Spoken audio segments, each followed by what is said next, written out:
Shabbat Shalom. Although it doesn't say it directly, there is a moral quandary found in our reading this morning. Right at the beginning, we were talking about a rather sticky situation. It seems that the tribes of Gad and Reuven, and maybe part of Manasseh, at least they got in on the act by the end, had a proposal, a modest proposal, as Swift might say, that now that they had already secured the land on the east side of the Jordan, that seemed like really good cattle country. And they just so happened to have a lot of herds. So how about if we settle down over here and we'll see you guys at the family gatherings. Good luck going across the Jordan and everything else that's going to happen in Israel proper, the actual part that was the heart of the covenant that had been made with Abraham and our ancestors. See ya, don't forget to write. Now, Moses responded to this rather strongly. What was Moses' objection?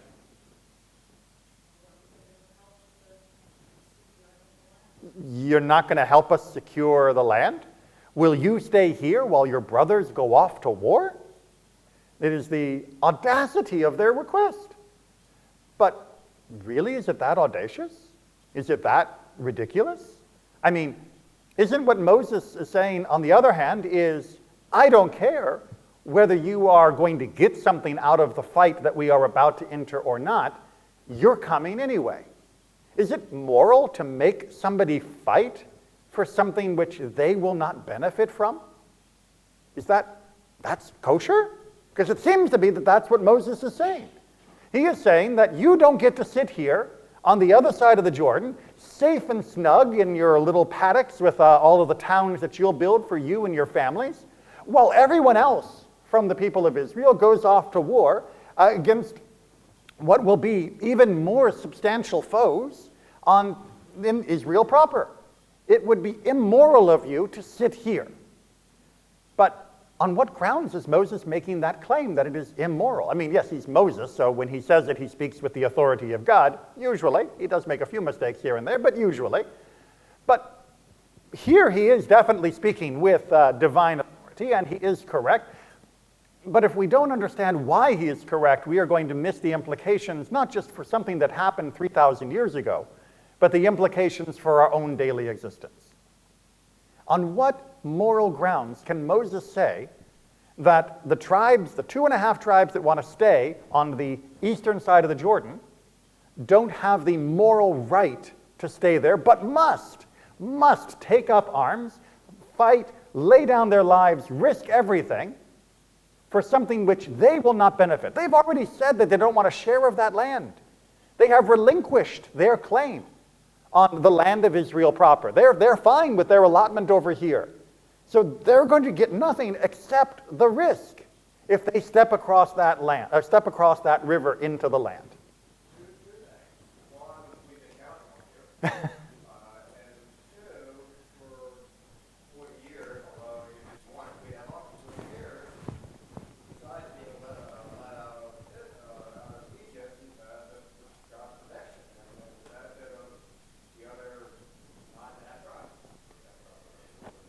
Do the math. It's complicated because there's 12 tribes, but actually 13, but the Levites don't get land. It gets complicated when we start counting. But yes, both points are very well taken. So the first one is, we've been counting on you, right? We have been expecting that we would not be 2.5 tribes down when it comes time to go into the land of Israel. And I understand that you're okay not getting land in the land of Israel, and you're okay with just taking this, but we're not sure we can do the job that needs doing across the Jordan with 2.5 of our tribes sitting it out because they've already got theirs. So that throws the entire calculation off. Now, of course, the rebuttal to that is, what, you think God's not going to help the rest of the Israelites just because 2.5 tribes decided to play it safe on the eastern bank?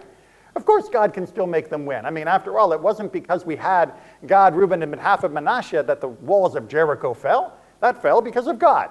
So do we really need us? Come on, honestly, when the fights that we've seen, it's like when Moses' hands are up, we win. When he puts his hands down, we lose. It's not because of me, Mr. Reuben, that we are actually winning. So they could perhaps push back on the true necessity of their presence.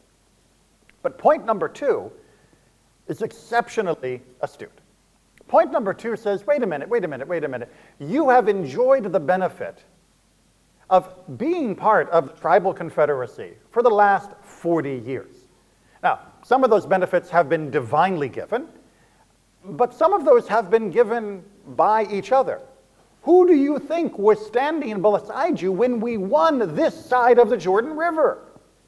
Right? The other tribes didn't say, oh, well, those guys are going to want this, so we'll let them fight and we'll sit it out because we're saving our strength for the land of Israel.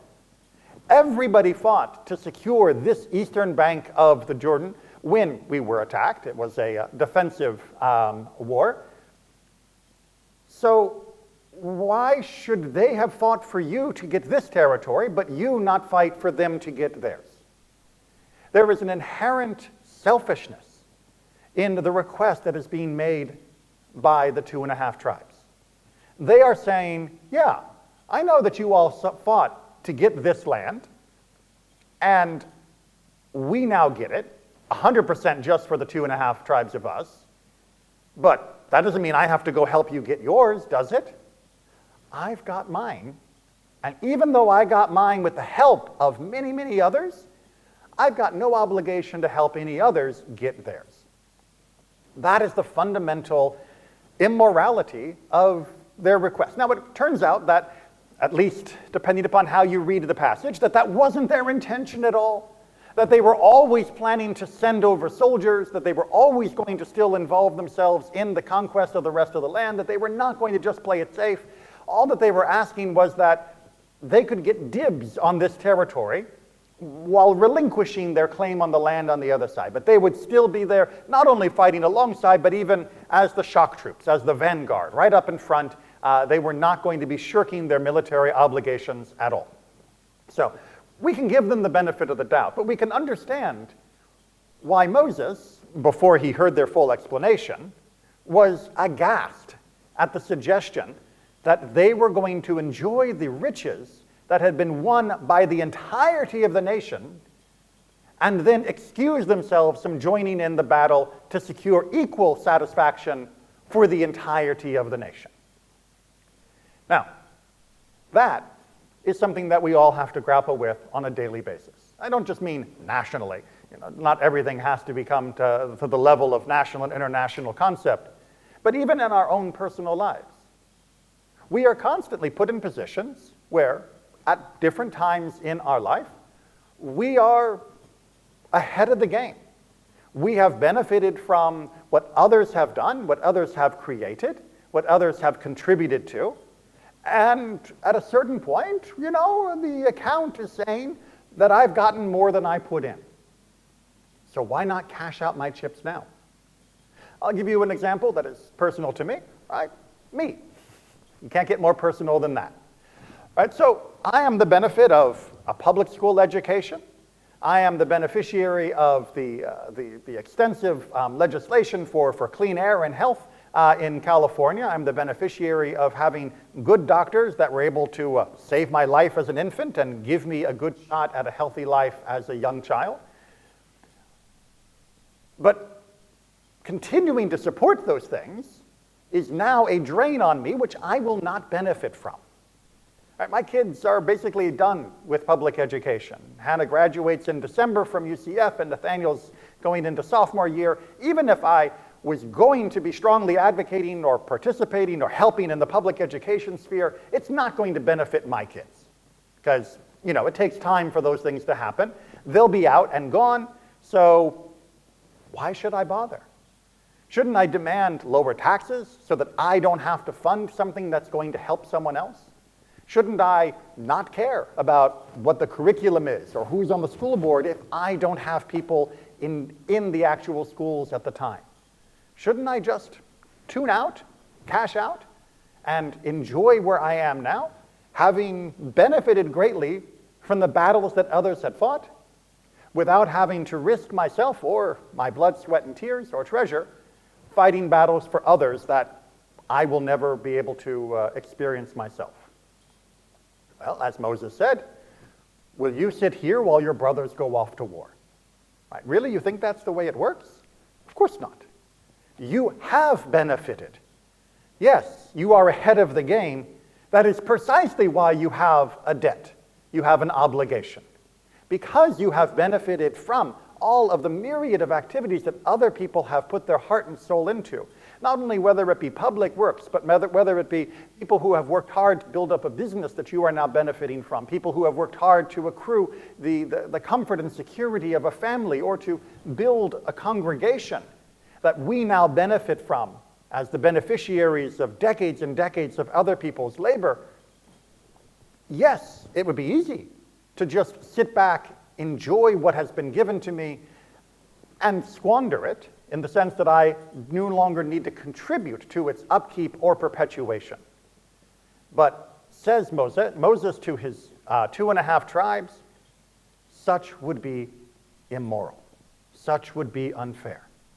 As the famous Midrash says, there was once a man who was quite advanced in years, and as he was working in his garden, a stranger walked past and noticed that he was planting a carob tree.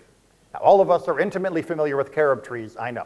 Carob trees are one of those trees that were really popular before we discovered chocolate. Then it kind of got relegated way down the list of trees. And the stranger looked at this old man planting a carob tree and said, "What a fool. Why are you bothering to plant a carob tree? You will be dead before the carob tree ever produces fruit. They are a slow fruiting tree." And the man said, "Probably. But when I was born, there were carob trees in the world. Someone else planted them, and I enjoyed their fruits. And when I am gone, there will still be carob trees in the world, because I am planting this one, and someone else will enjoy their fruits." We have a debt, all of us, no matter how self-made we feel. We have a debt to our families, to our communities, to our society, to humanity, and of course, ultimately to God, for having created the tapestry upon which our lives could be woven. That debt means that even if we're not going to benefit from the efforts that we are about to enjoying, even if we are not going to win new territory for ourselves in this battle, or gain in the spoils that will come from our struggle, we still have a debt to nonetheless step up and be like the 2.5 tribes and say, no. I know we're safe and sound, I know we're secure, and I know we've got everything we want, and all the more so that means I need to step and be at the front of that fight. Because now I know what it is to enjoy God's blessings. I know what it is to have a secure and stable home. I know what it is to feel like my families are taken care of. And God forbid I should think that because I know what that is, I no longer need to help anyone else get theirs. Precisely because I know what that is, I have to fight harder so that others can enjoy those blessings too. Because it is the person who enjoys those blessings that realizes truly how blessed they are and how much others deserve that same blessing. We are all the beneficiaries of the battles that have been fought for thousands and thousands of years among the Jewish people and among all of humanity, to bring us to this point where we can enjoy the riches of this modern society. And as beneficiaries, we have a debt that can only be paid by working hard to make sure that those riches continue to accrue to the generations that will come, and will continue to accrue to others that perhaps are not sharing in them so equally at this moment. It's a lot to go from just this small little passage. But understand that the Torah's fundamental teaching is not just to give us a history lesson of who said what to whom and which tribe ended up in which territory. I know it may sound, through that passage that Judy chanted so beautifully, of we went from here to there, we went from there to here, that it's just a list of things. But that list of things is how we worked it out, of how we learned to become better than we were, and how we learned to not only enjoy the blessings, but to demand that the blessings be for others as well. And together, as a unified army, as all of the tribes working together, Indeed, our ancestors did secure the rest of the land, and the other tribes were able to enjoy the blessings of Gad, Reuben, and the half-tribe Manasseh. It works when we work together. Shabbat Shalom.